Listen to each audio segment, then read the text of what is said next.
So now I'm going to turn the presentation over to Christine, and she will start now. Thank you very much, Nathan, and welcome everyone. Thank you again for expressing an interest in NAGRA's. I'm going to talk about the Human Resource Management Graduate Certificate Program. Again, my name is Christine Clark and I'm the Program Coordinator. Just to give you a bit of a view of where we're located, we are at the Daniel J. Patterson campus in Niagara-on-the-Lake. Situated in beautiful vineyards, and we have a lot of beautiful offerings at the campus. And even though we've had to pivot due to COVID and the pandemic, we've really learned a lot and delivered some great online experiences for our students. So I'm really happy that you're able to share this session with us today and hear a little bit more about what we have in our program.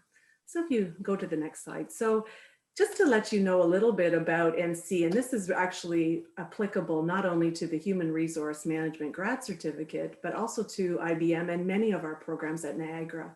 Really, our staff are very committed to integrating academia and industry experiences in your learning so that we could better prepare you for being ready for your discipline. Strategic pillars at NC focus on work integrated learning, opportunities to provide you with practical experiences in your classroom, whether it be guest speakers, course-based projects with real-world partners and or internship opportunities. We're really committed to connecting you with industries. And as I mentioned, even though COVID's put a damper on, many of how we're operating, we're able to partner with a company in Jamaica where students were able to develop projects related to recruitment, training and development, labor relations, and health and safety. So we haven't let this stop us from integrating real practical experiences in the classroom. We also are very proud of our extracurricular opportunities at NC where students can get involved. We particularly have an HR at NC student association run by the student executive that help to organize special events outside of the classroom where you can connect more with industry partners, you can network, learn more about where you want to do internships, hear from guest speakers who are working in industry. And all our classes at NC, I think that's why we're so special, as well as their smaller classes, less than 40, where you're able to really get an opportunity to know your classmates and your professors. So again, just a little bit about what we feel is the Niagara College difference in our programs. Mason, you can proceed. So again, a little bit more about the HRM Graduate Certificate Program. As Nathan mentioned, I am the coordinator. We feel it's a state-of-the-art program that reflects the needs and expectations of industry. In the Human Resource Management Graduate Certificate programs, there are 12 courses, 6 courses delivered over 2 semesters, and a 300-hour field placement or internship opportunities. And if you just proceed to the next slide, Mason, if you notice in red, the interesting thing about our program is we work with the Human Resource Professional Association to align our courses with the professional certification. So we're really focused on preparing you as students for your Certified Human Resource Professional designation that is offered through the accreditation in Ontario, the Human Resource Professional Association. So the courses that I've highlighted in red are those 9 required courses that we prepare you for, so that when it's time to write your exams, you are prepared.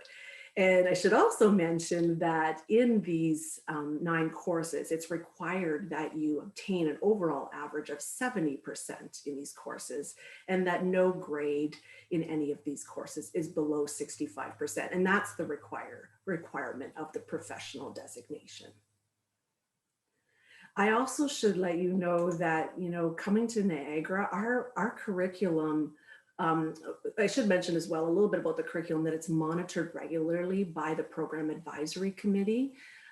which represents industry professionals who we meet with twice a year, who really care about students and preparing them for the world of work. So they are there as industry professionals to guide us in our curriculum.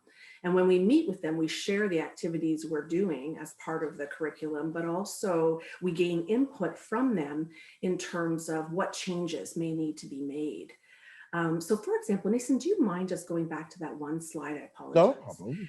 Just to give you a sense, by consulting with our industry program advisory committee, we actually incorporated 2 new courses in 2016, particularly the organizational design course and the human resource informational systems course, because of what we heard from our industry partners, that those were becoming core skills that our students were needing to be prepared to work with in industry. So just to give you a sense of how our curriculum continues to be leading edge, so to speak.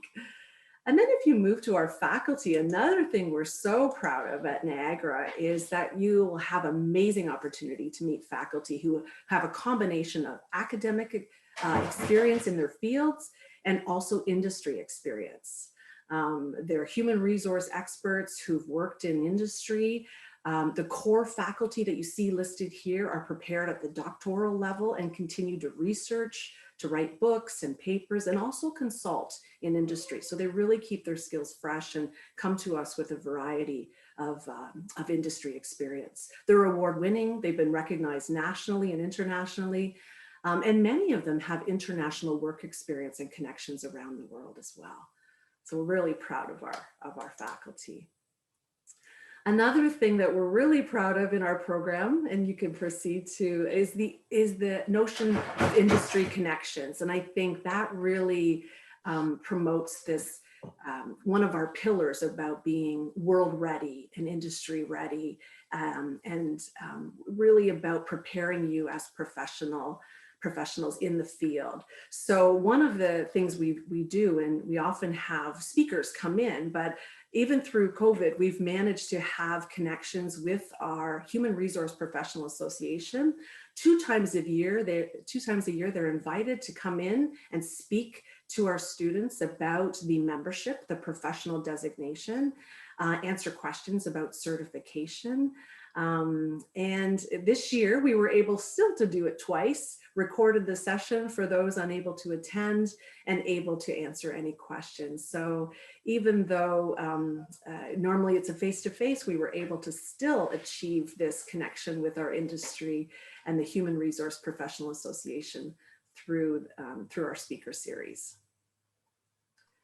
As well, just to give you a sense, we also, here are some other things. So while we have, as I mentioned, the Student Association referred to as HR at NC, our student executive is often busy throughout the year preparing speaker series and workshops and events where you are able to connect and learn about the field in real, from people doing the work in industry. So we often host events through the year. So when we're on campus, it's emerging HR professional, alumni event, employer appreciation, where you can connect with alumni and employers who will host internship opportunities.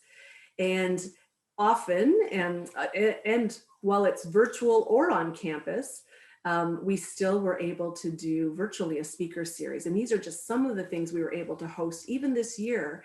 Despite the pandemic, we still had a vibrant speaker series where we had HR professional panel made up of alumni who have graduated from our HR programs, who spoke to us about their journeys.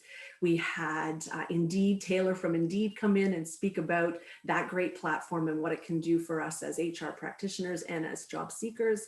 We had Mike Bonomi come in and talk about employment law and trends.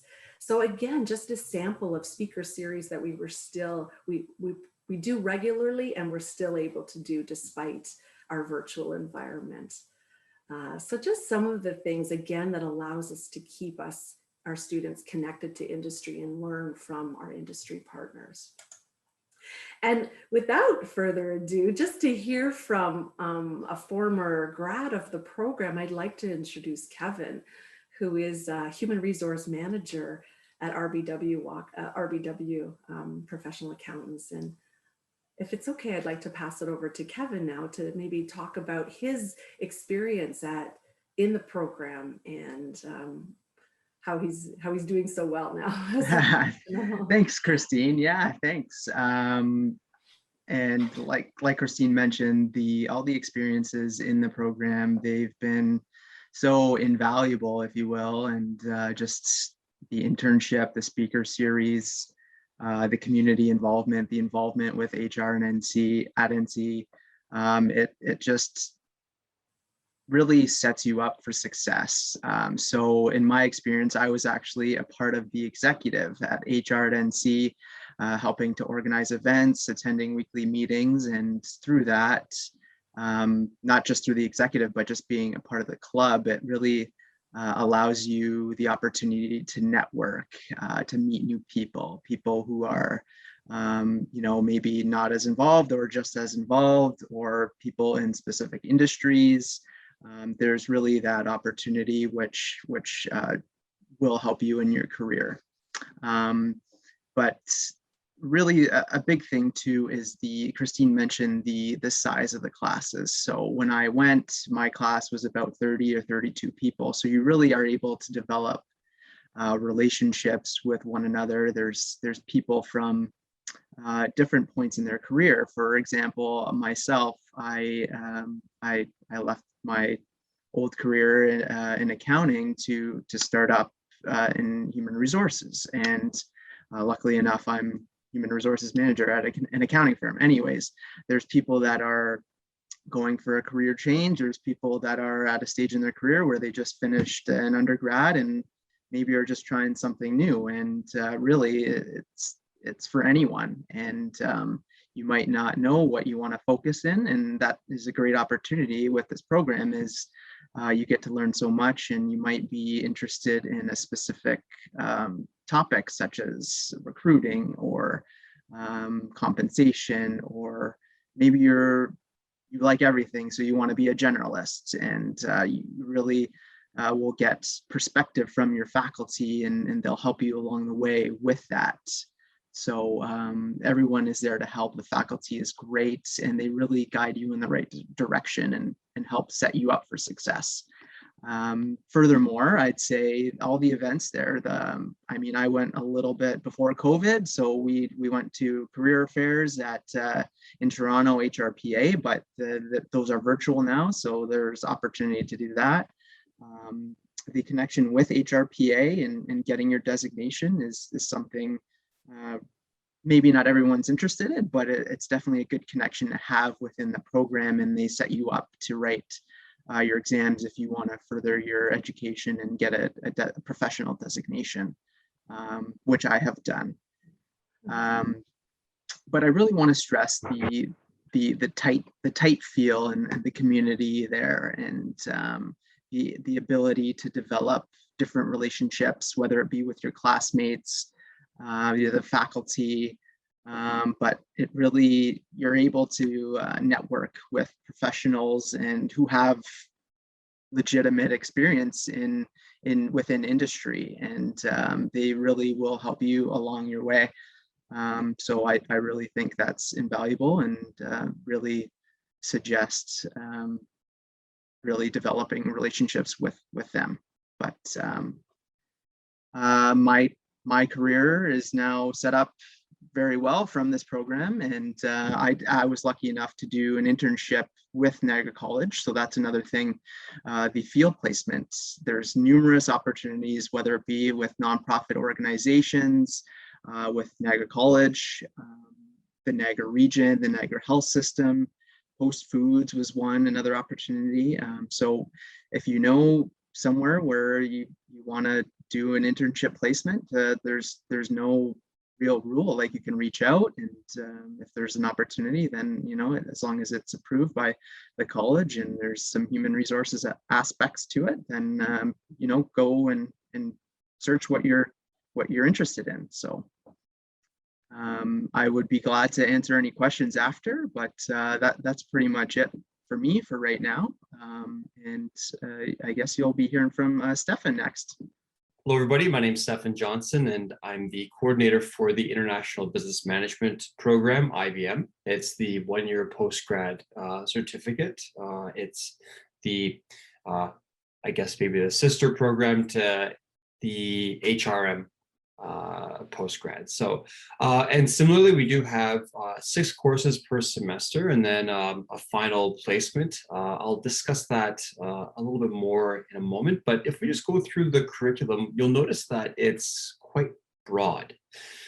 And the reason why is because so many of us come from different backgrounds. If you enter into this postgrad, you may not be entering in solely with a business background. You might be coming in with, for instance, maybe a background in chemistry or maybe accounting. You could be coming in with maybe a social science. But nonetheless, you're coming in potentially with knowledge from an outside education area. So we want to be able to provide you with enough background to be able to get you ready for the workforce after you've completed this postgrad. It's also generalist enough, and I'm going to kind of bounce off of Kevin's idea of being broad enough so that when you're finished, you can kind of exit and go into any stream that you might feel that you're most comfortable with. So you'll notice that we have business principles, and that's to get you caught up. But then, of course, we've got the BHRM 9701, and we're actually changing that course code for the fall, for instance, so that it matches up very closely with our HRM postgrad. So that means that if you enter in, for instance, in your IBM stream, and then you decide you want to specialize in HR, you can then take your HRM postgrad in the second year. Or you can reverse that, of course, if you take HRM in your first year and you decide you want to come into IBM after and maybe look at HR from an international perspective, for instance, you then have one course less to have to complete in your IBM studies. And you'll notice that we've got this PRAC 9304. Traditionally, this is an internship opportunity, but of course, COVID has changed the number of factors in the business world. And one of them is, of course, the opportunity for internships. So what we've done is we've created a program at the end of a course at the end of your studies that provides you an opportunity to work on a real world project directly with a company through the college. So this means you don't have to search for an internship at the end of your studies anymore. Rather, now you can be working directly on a project that you'll be able to add to your portfolio, and you can also get noticed by the business within the community. One of the nice things as well about international business management is naturally, of course, because it's such a broad field, it provides you with opportunities to take a large number of career paths. So you're not directly going to be required to become an international business person. I don't know if I've ever seen a posting on LinkedIn or Indeed for international business person. But what it does mean is that if there's any type of businesses that might be looking for leads or for professions that might be targeted for any type of international job, this lines you up very well to be able to take that on. It also allows you to take different streams hereafter. So if you decide you want to continue education into one of our other postgrads, such as HRM, of course, it lines you up it provides you with that base knowledge of international business. So when you move forward, of course, you can use that knowledge to leverage in your next program. Just go forward. And just as your HR program, as Christine mentioned in HR, we do have a large number of professors who have a great deal of international experience, whether it be because they're from somewhere else originally and they're not new Canadians, or because they've had an opportunity to work globally. So we do take pride in the fact that we've got an extensive knowledge across our entire curriculum area. We do have a number of doctors as well, PhDs, which means that they are consistently keeping up with and contributing to research in the area. And then we have a very broad number of practitioners, individuals who still continue to contribute in a professional manner in international business. We've got individuals within our faculty team that have backgrounds in finance, in arbitration, in HR, in ethics, in strategy, and a number of other areas. So basically, you're getting all of this, all these opportunities to learn from individuals who have not only learned, but they've also practiced. So we do have a certificate for an industry certificate for individuals who have completed the postgrad, and this is the Certified International Trade Professional Certificate. This is through FIT, Forum for International Trade Training.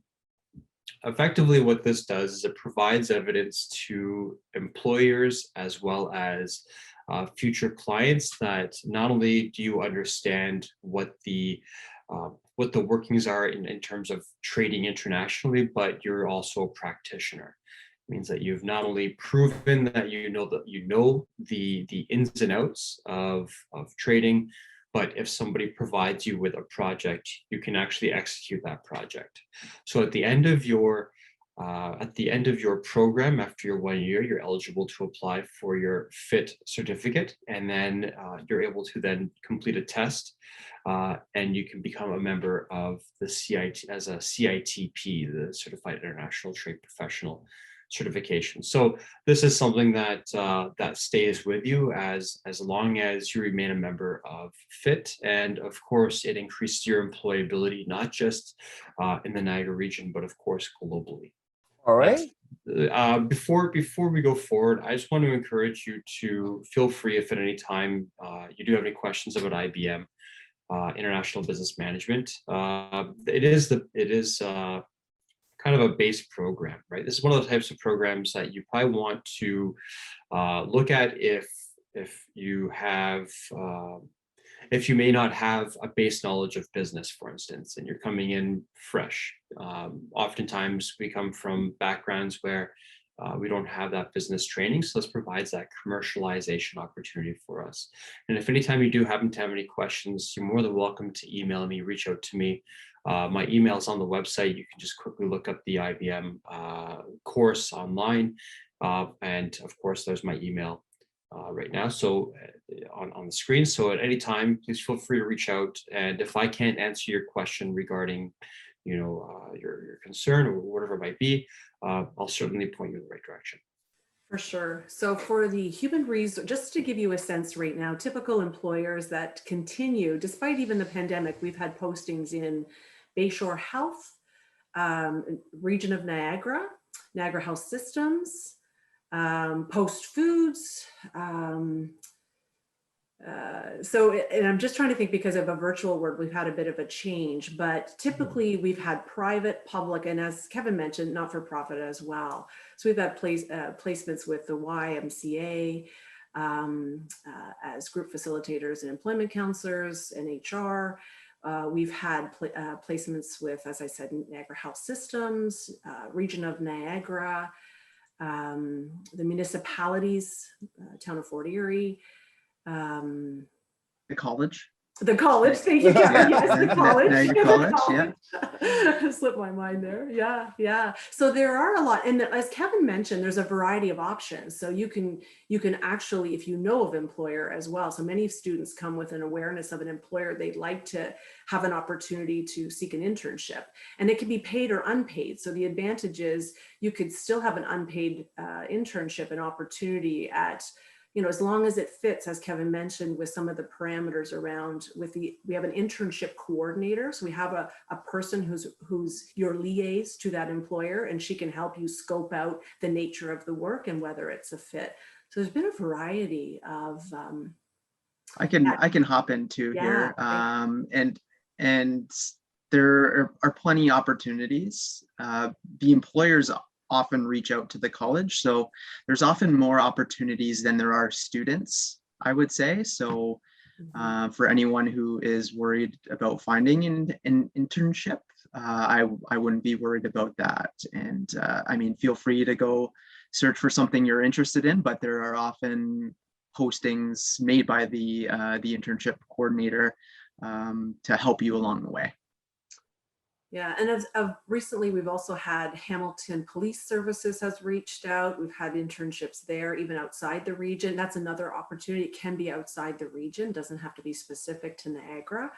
One of our students was with London Health Sciences. She's got a placement there. So again, it depends also maybe where your, where your home community is. So there's not a restriction per se.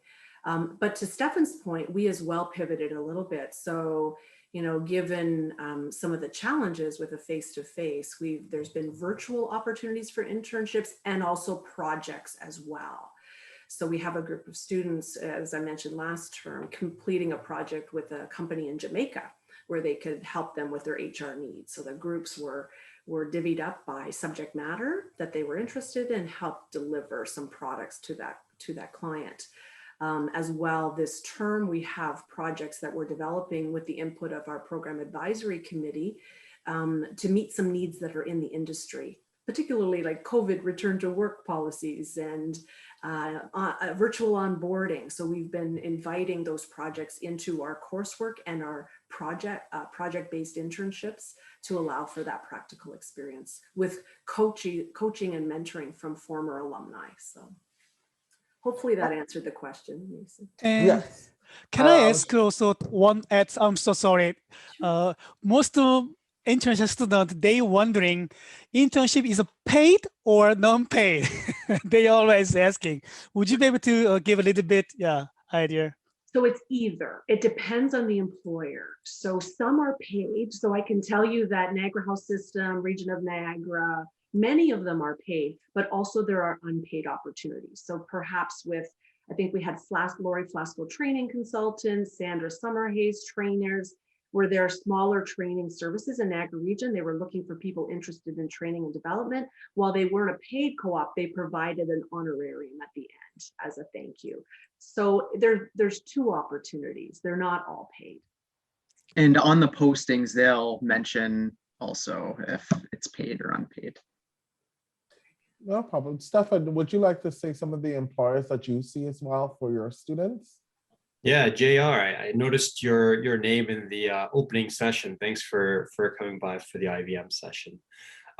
So with the co-op work permit, because there's no requirement going forward for an internship, your work permit will go forward as a typical work permit. So from what I understand, and I can't answer this 100% certainty, so you should double check with your international student advisor. But just in case, this is what I understand, is as an international student, you're permitted to work up to 20 hours per week while you're in Canada.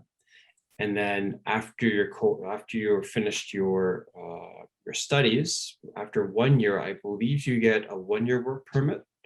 And after 2 years, I think that work permit is extended. So you don't need to worry about a co-op work permit because you will have that opportunity to work throughout the semester.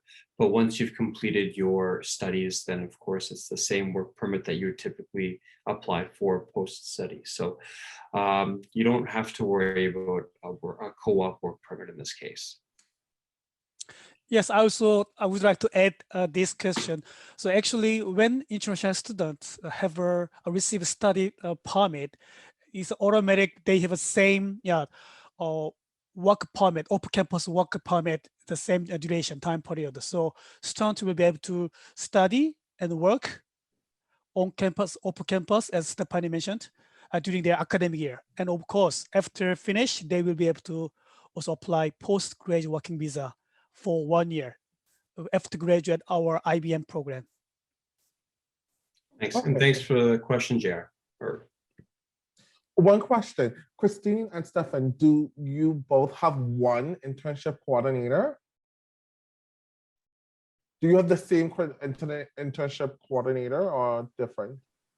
So the coordinator for IBM is Amy Evison. So Thank you. You know, she does a lot of the work, but once again, because of the nature of the programming now, going forward in the fall, we're no longer going to be worrying about an internship. So she'll be working more as a practicum coordinator. Mm-hmm.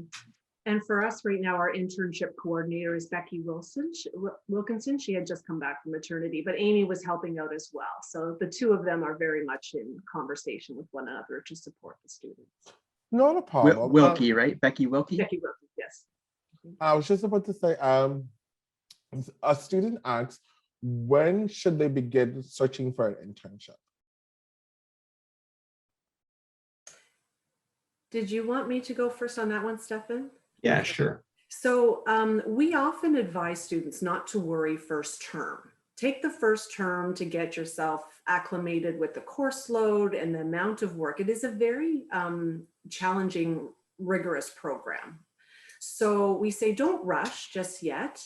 And then you can actually start it second term. You could start at any time on a gradual basis. It doesn't have to be a full-time internship. It could be 1 day a week, a few hours a week, as long as the hours accumulate to 300 at the end of your program.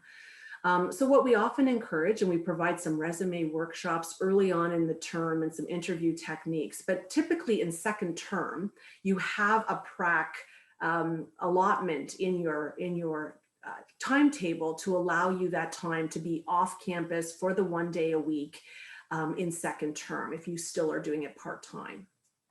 So second term is where you're more ramping up to be applying to jobs and seeing the posting. The postings are done through our prac homeroom, so you're seeing a lot of the postings on a regular basis through our internship coordinators.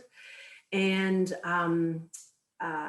at the end of the program, so typically if you started in September, your term 2 would end of April, and then May and June is still an opportunity for many students to get that, to go full time in the internship opportunity if they choose. So there's some weeks left after the formal classrooms end to get you those internship hours if you haven't done it part-time throughout the term. So there's a lot of flexibility, but I would say don't worry too much term 1, get your feet wet, get acclimated to the coursework, and then more supports are available term 2 to get you ready. And I'll hop in a little bit too. And I recommend, maybe waiting until term 2 for the simple fact that you're in classes, you might not know what your interests are at that point. So in term 1, you might be interested in something different in term 2 that you were in term 1, and you might be interested in a certain company or something like that too. So I would wait until maybe there are more opportunities and just what you're interested in. Mm-hmm. Yeah, I'm going to echo both what Kevin and Christine mentioned about waiting, but remember that with IBM, we've changed it a little bit to take away the requirement for that internship, changed it to a project where you'll be directly working with an industry partner, somebody, a company within the industry, within the community. However, you do have the opportunity if you start in May, for instance, and then you'll be going into the fall and graduating fall 2021. You will have an opportunity, if you do have a meaningful internship lined up, you'll have the opportunity to do an internship. Now, keep that in mind. The term meaningful within IBM, within the context of international business management, one of the things that we really like to push for our students is to ensure that when they do take on internships, they're going to be related in very directly to international business in some respect. So you will have that opportunity to do that in lieu of a practical project. But once again, we understand that COVID is somewhat of an issue at the moment, and so that ramp up of increasing the number of internships might be delayed. So we do have an opportunity to, for students, if they don't have an opportunity to find an internship. So something to keep in mind. Okay. I was just supposed to, Christine, we have another question from the HRM. One student would like to know, what skills would you advise them to brush up on before coming to the program? Okay, so one of the things that I have heard that would be helpful, seeing as though we've introduced the HRIS, the Human Resource Information Systems, to the program, what I've heard from a number of students is polishing up on Excel, some of those those courses that may not be formal courses in academia anymore. So going and, you know, brushing up on your Excel analytical skills around some of those searches. Barb will be helping you through that, but she really has found that that's an area, those computer skills in Excel, that people have mentioned they wish they had learned more before they came. Another thing might be as well to really focus on your writing and your, you know, we're going to provide an overview, but APA is the formatting. So really important around citations, and there's a lot of resources that will provide you through the library, but you know, equipping yourself with what is APA and what does it mean to write a report. And we're there to provide those supports, but those are some things you could polish up on in terms of getting ready. I could hop in too here. I would say another thing is just keeping an open mind, ready to engage, and a skill maybe is time management. Maybe making sure you put aside time to, you know, do the work, the homework, and being prepared for class so you can engage and really get the most value out of the program that way. That's a great point, Kevin. We have found in this environment, having a video camera, of course, is helpful. Yes. Yeah. Yeah, you know, one thing that I want to stress is that the way that we're delivering online is quite accommodating. So it's something that you want to keep in mind as well. And you know, Christine reminded me of this. I've got a number of students, for instance, who, though they've got access to a computer during lectures, for instance, they like to go on to MS. I use MS Teams for IBM because it's professional software. So it's something you'll get used to using when you're when you're practicing. But nonetheless, what happens is students will just turn it on their phone, throw in their headphones, and just listen to the lecture. And because they're recorded, if they decide they want to go back after and look at them again, it provides them an opportunity to quickly listen and then refresh later. And so it's something that's really one of the nice things about the online environment is, you know, there's a very dynamic way of learning. It's not just as simple as sitting in a classroom and having to listen. You kind of have it at your leisure in a way. And there's a few practices that School of Business and Management have adopted to make sure that students are included regardless of the time zone they're in. For instance, even though most classes are synchronized, we do record all classes. So that provides an opportunity for students to be able to catch up if, for instance, you know, we run a class at 9 o'clock in the morning in Canada, but say, for instance, in China, it is 9 o'clock p.m. and you might be busy or preparing for bed. You can just as easily listen to the recording or watch the recording later on. Our tests and our assignments, our tests, for instance, have a 24-hour window where they're required to be open. So that means that, for instance, if you cannot get to your test because it's administered at 11 o'clock your time, 11 p.m. your time, it means that you'll have a window of time within that 24-hour period to complete your test. Assignments have been developed to be flexible enough so that when they're administered online, you can submit them online. And oftentimes group work, although it can be challenging, we've found ways to accommodate that, for instance, with the groups within MS Teams. And, you know, as a prof, you can watch the interaction between teams to ensure that everybody's contributing. So keep in mind that even though there are some challenges associated with being online, we are taking every step that we can to ensure that you're not only being accommodated, but you're able to succeed in this environment. Thank you. Take care, everybody. Thanks, Thank you very everyone. much. Bye. Bye. Bye.